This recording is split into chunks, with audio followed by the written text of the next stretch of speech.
This is Monocle on Fashion, a show on Monocle Radio offering global perspectives and nuanced conversation on the worlds of fashion and style. I'm Cecilie Bahnsen, your host and Monocle's fashion director. For today's episode, I sat down with Danish designer Cecilie Bahnsen to discuss a pivotal year for her eponymous brand, including a 10-year anniversary, a blockbuster collaboration with The North Face, and a foray into print as the latest curator of A Magazine Curated By. In the collections and in what we do, I never wanted to overshine the women. It's all part of a bigger feeling.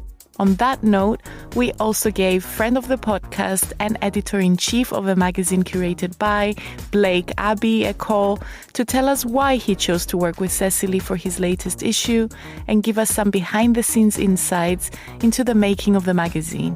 With Cecilia, it was really important for me to celebrate a female voice. This and more coming up on Monocle on Fashion. Cecilie Bahnsen is best known for her romantic designs. It's impossible not to be charmed by her striking color palettes, her signature puff sleeves, and intricate floral appliques. She also happens to be one of the nicest designers working in the industry at the moment. Over the years, not only has she created a series of incredibly recognizable brand signatures, but she has successfully expanded her world into denim, knitwear, performance wear, and more, all the while staying consistent to her feminine aesthetic.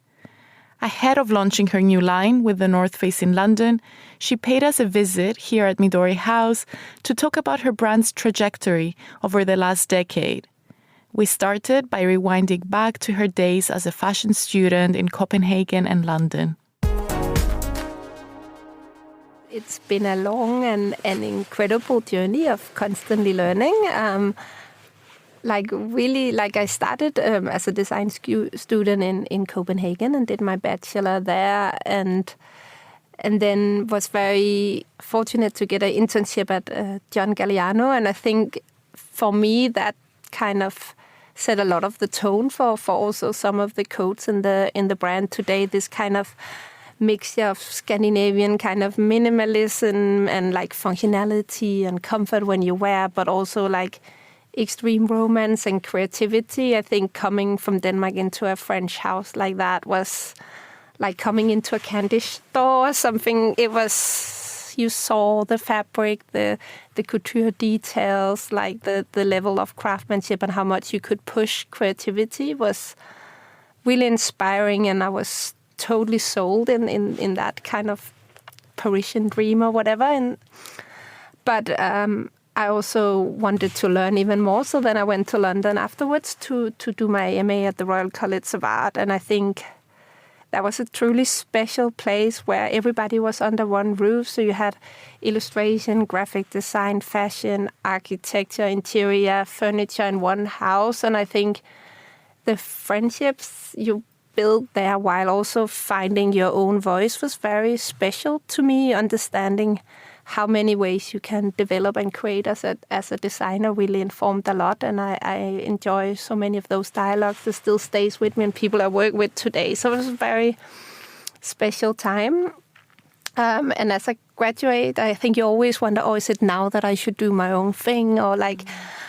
But I think I also knew that it took more than creativity to also start a brand, and I wanted to learn and see what it took, and was lucky to get a job at Urbanism in London and get to work with him and really see him build an incredible brand, which was so inspiring.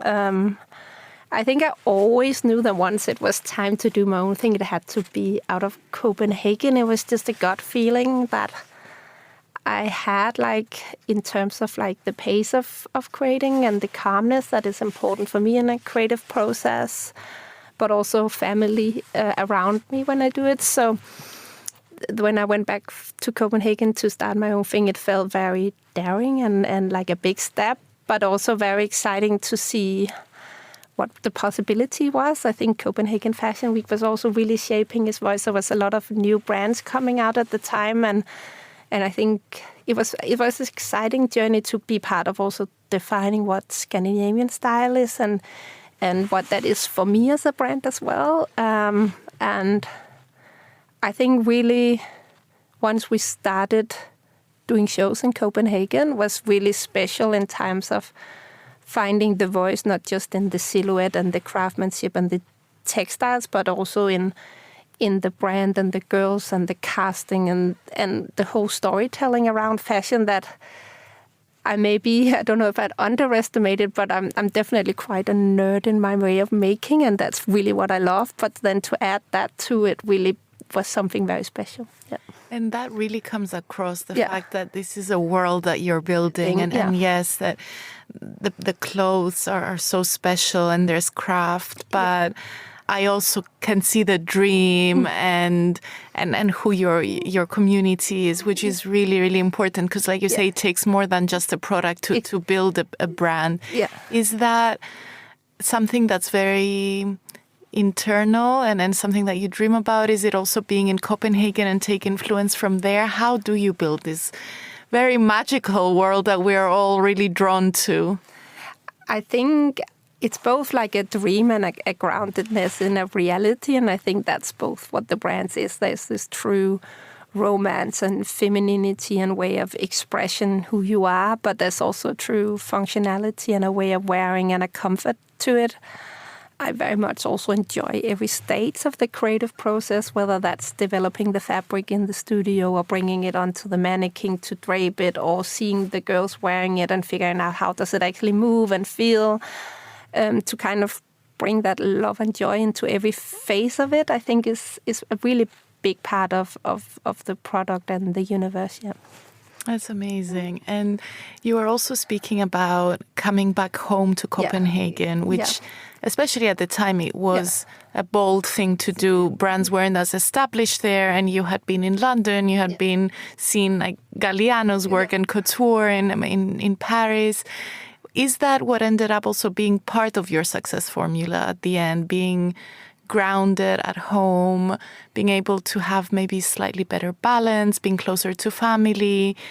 Is that part of the brand essentially and part of the values that make the Cecilie Bahnsen universe? I think for sure it's kind of like it's maybe some of the stuff that we take for granted in the everyday in the studio, but I also think it's some of the beauty of it. It is the studio is also placed on the top floor with like light and daylight and a lot of kind of calmness just in walking into the room or whatever the soundtrack is when you get in. I think it is this feeling of calmness and but also pace in your own way, but really a mixture of Copenhagen and London and Paris in a way. It also have the rebelliousness of London in it as well, and the ambition level of what I think I learned in Royal College and so on, like of how far we can take the brand, and like you might be based in a smaller city, but the potential is definitely international. So I think it's somehow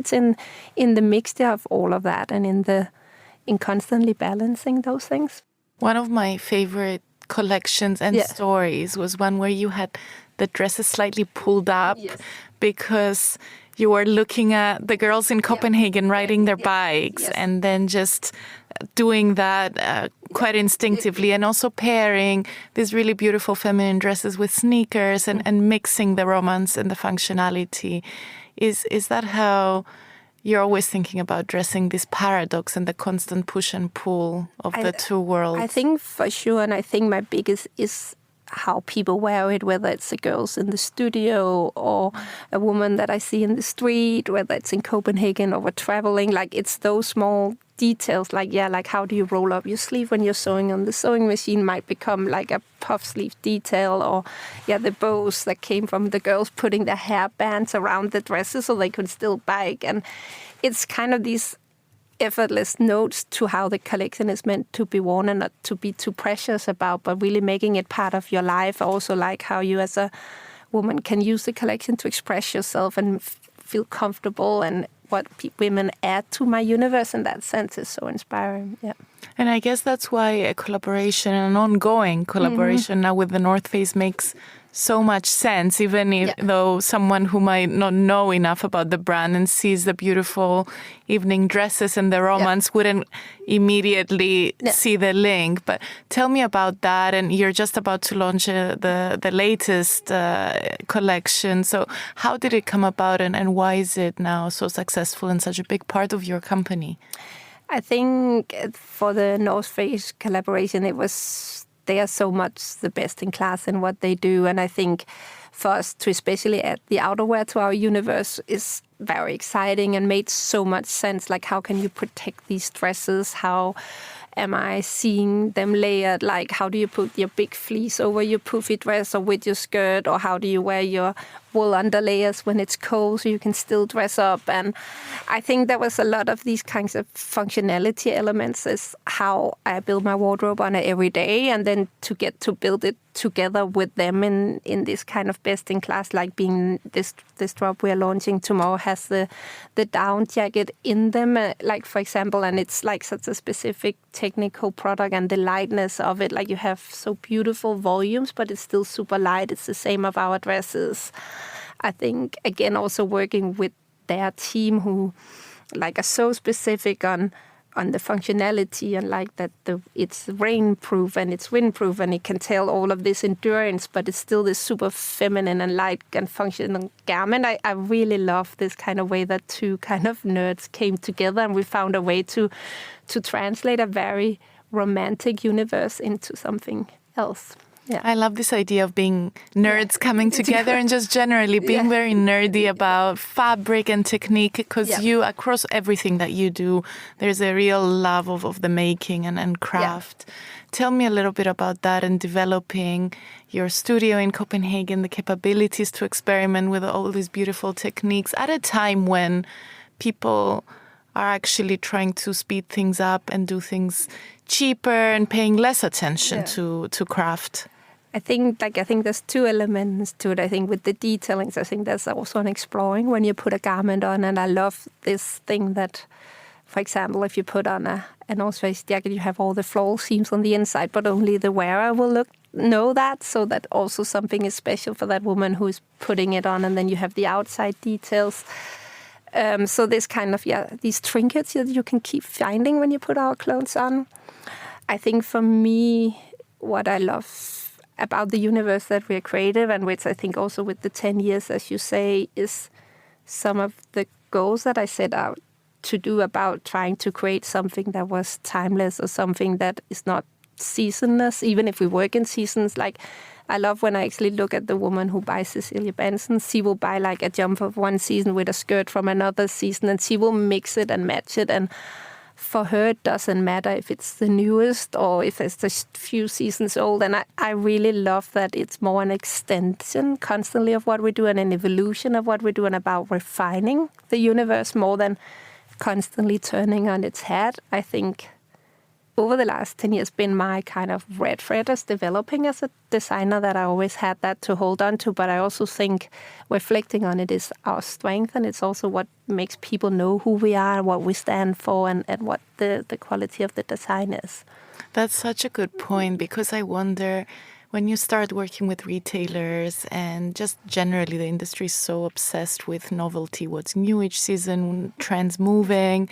And did you have pressure from different people, from different partners to change and to keep, to almost follow the trends in some ways? And how did you manage to resist and stay so consistent? Because you're always evolving. There's always something new, but the silhouette is there. Those signatures are always there in the collection. It doesn't change from one season to the next.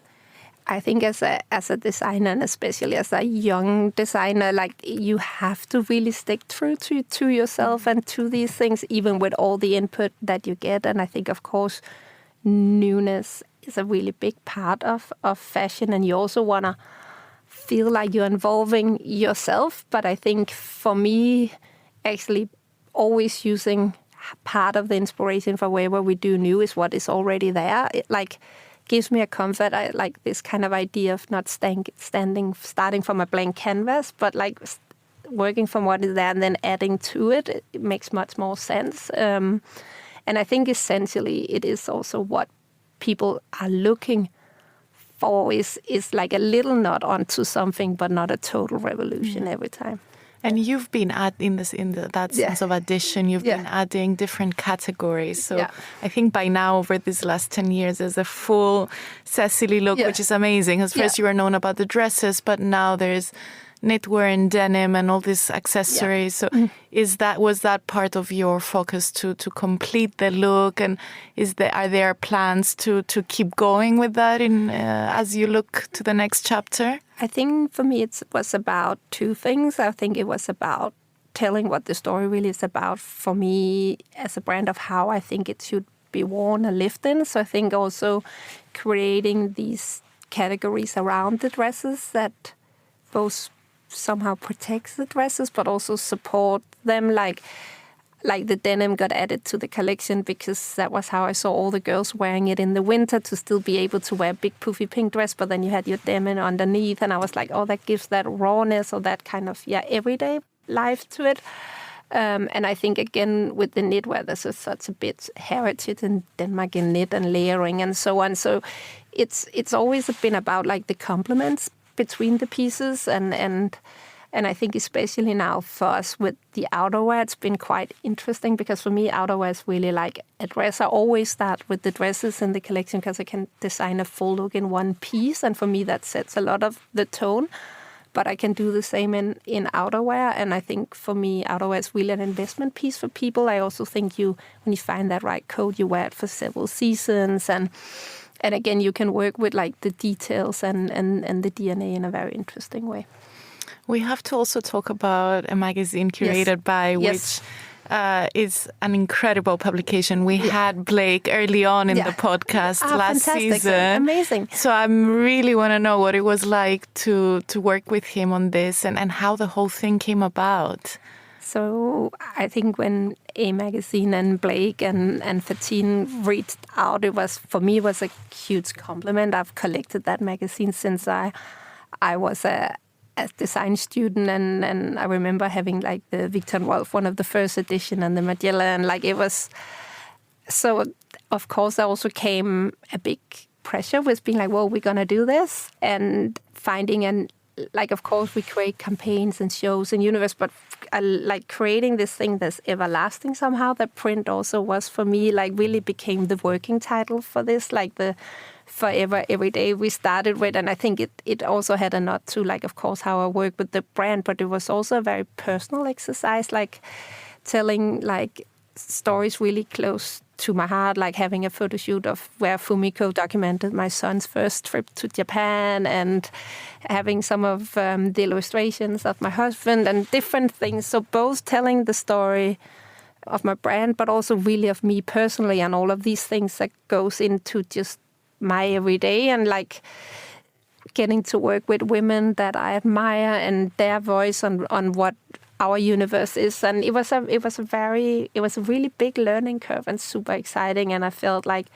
doing this together with A Magazine, who sat with so many designers before, is interesting to see how we are all so different, but so much of it is centered around love and passion, right? And that's what you want to get out in these pages. And I think you've always been open to this idea of collaboration, not just partnering with a brand on a certain product, but also other designers, photographers, filmmakers. Is that part of what keeps you creatively kind of inspired and curious and active? I think for sure. And I think especially like female creative and how people find their voice and their way of expressing themselves. And also now that I also have my son, how you get the balance in life between the two, I think for me is such a big inspiration. And also, again, seeing your world through other people's eyes, and that way you start understanding yourself also in a different way. So I feel like it's a constant creative dialogue that I'm really, Any of the creatives that you've worked with over the years and for the Magazine Curated By project that you would highlight, stories that people should look out for when they pick up the magazine? I think of course, I think the Fumiko story again with my son was really special. Like Fumiko has done quite a few campaigns with us before, and I think it's such a playful universe. And I think we shot a really beautiful story with Pia in the Himalayas, which was an upcycle project of existing North Face garments that we recreated for this.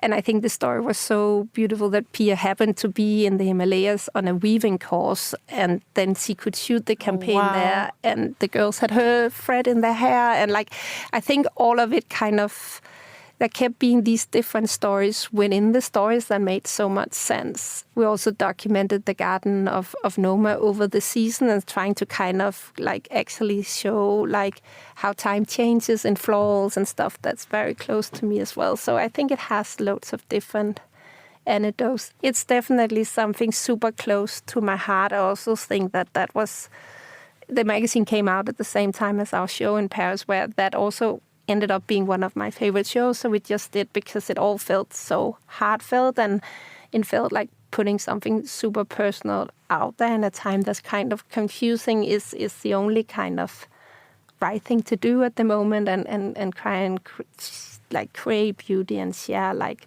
a joy. Yeah. And you keep coming back to femininity as well, and working with female creatives. And I think that's part of your strength. Yes. And also showing that something really soft and really feminine can also be powerful. Yes. Is that something that you think about consciously, or does it just come naturally? I think it kind of just comes naturally, but of course also through the process of the magazine, it was something we were talking a lot about, Blake and I, and the importance of that, and telling the story of that, and highlighting not just the softness of what I'm about, but also the strength that is in it, and different ways of expressing femininity, which I think is super important. I really love like Emma Martell's casting story as well. We have like where all these different women are wearing this pink dress, and all of their personality just shines through, and they own it and they make it completely them. And I think that is so important in the collections and in what we do. I never wanted to overshine the women. It's all part of a bigger feeling. Yeah, and I think it's really important, especially now, to really embrace it versus just hide behind plain suits and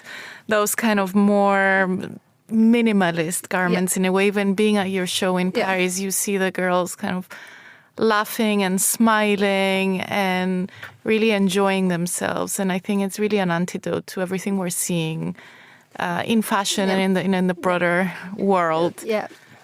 No, I think like you feel like you're part of, like also as a creative and as a female, you're not just one piece of it. So it's also beautiful to show how we all kind of come together and create this. And the shows are such a special moment also for the team, like so many hands has touched and make these collections. So it is also a celebratory moment of all of this work that goes into it and now has to go out and live, and it's going to be interpreted in so many ways, and everybody who sits there sees it in their way and take their emotions with it. And I really love that it's not static, but it's something that lives.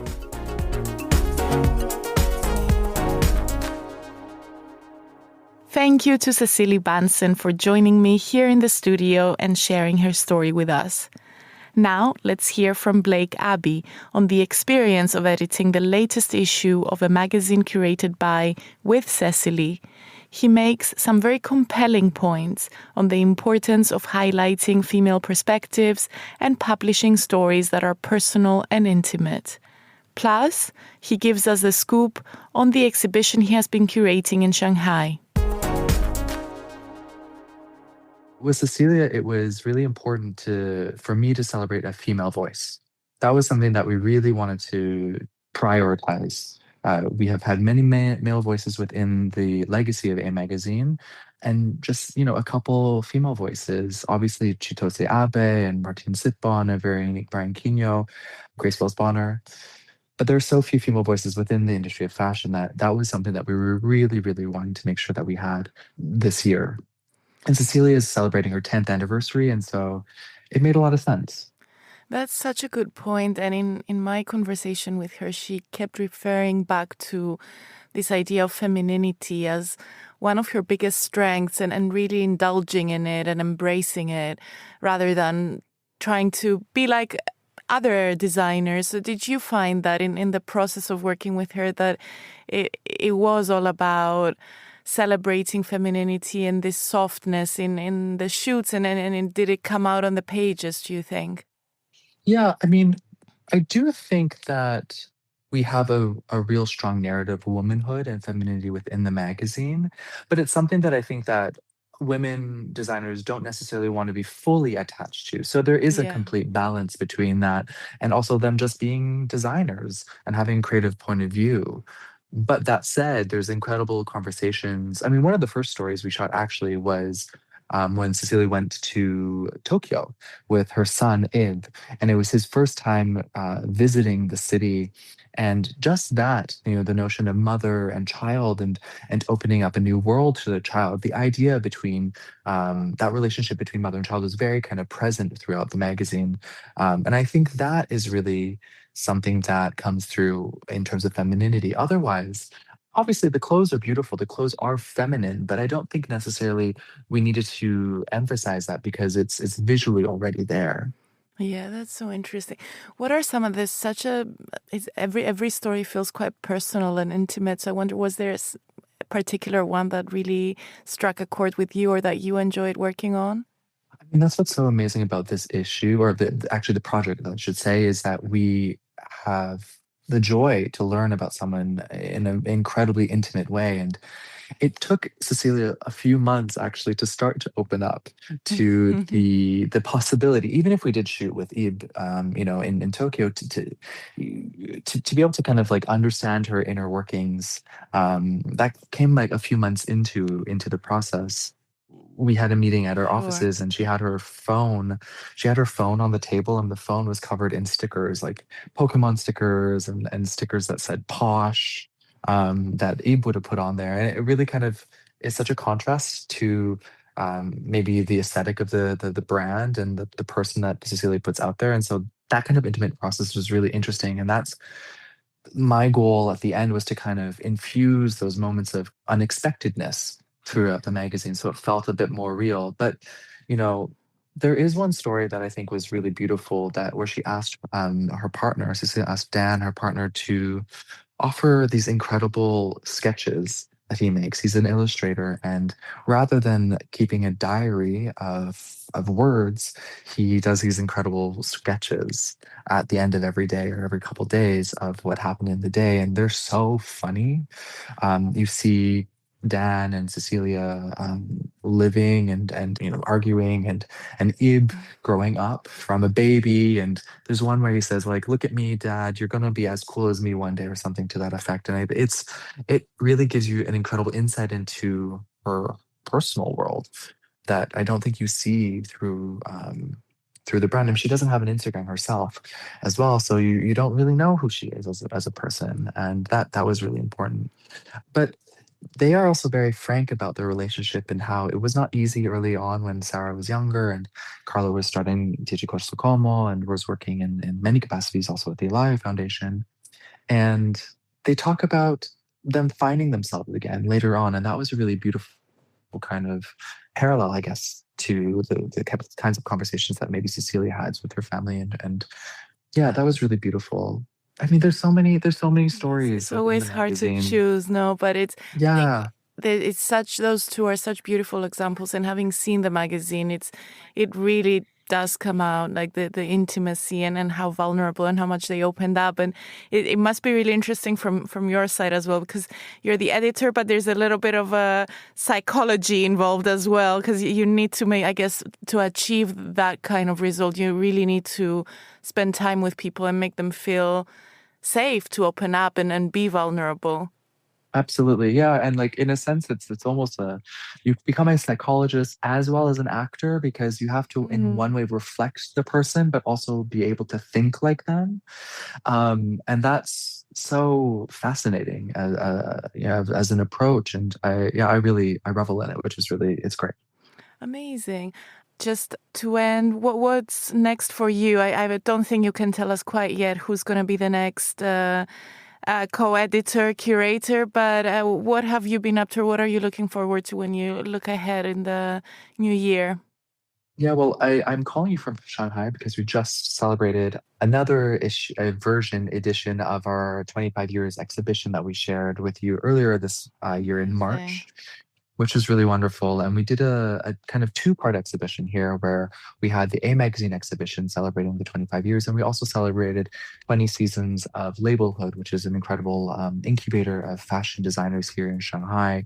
And I selected 24 different incredible fashion designers who are of Chinese descent, whether they're based here in the mainland of China or around the Chinese diaspora around the world. And that was a really incredible project where we were able to kind of like dig deep and explore a world that I think that is not so known to us, the world. So hopefully we'll be able to bring that exhibition outside of China to share their stories. And then, yeah, we have an incredible special project coming out early next year, a new issue coming out later in the spring. So as you said, I cannot share quite yet, but there's a lot of things happening on our side, which I'm very excited to share soon enough. A huge thanks to Blake for calling in all the way from Shanghai. The latest issue of A Magazine Curated By is out now and definitely worth adding to your collection. And that's it for today's show. Stay tuned for more big interviews from next week. This episode was edited and produced by Lily Austin. I'm Natalie Theodosi. Thank you so much for listening.